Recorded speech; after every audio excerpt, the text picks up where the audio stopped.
In today's video, I'm going to teach you how to add missing expense transactions to QuickBooks Online.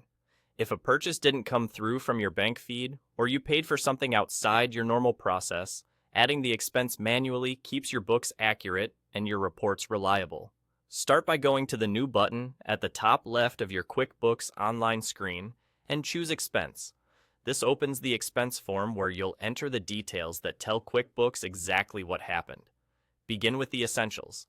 Select the payee so you can track who the money went to. Enter the payment date and make sure it matches the date on your receipt or bank statement. Choose the payment method, such as cash, check, or credit card, so your records reflect how the money left your business. Most importantly, pick the correct payment account.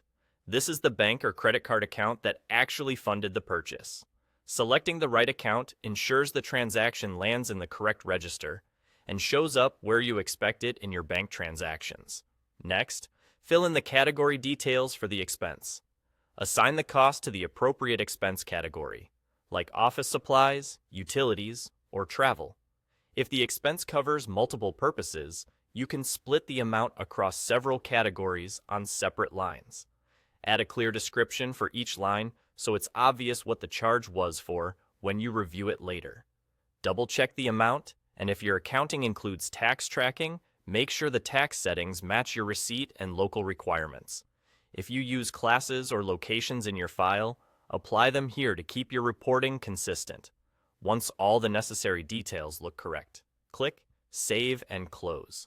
That's it. Your missing expense is now recorded.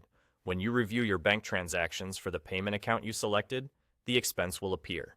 If your bank feed later downloads the same transaction, QuickBooks should offer a match. Approving that match combines the records and prevents duplicates. If you don't see the expense right away, adjust your date filters or confirm you saved it to the correct account. If something's off, open the expense and edit the details to fix it. By following these steps, you'll keep your accounts accurate and your reconciliation smooth, with every expense categorized properly and reflected in the right bank or credit card register.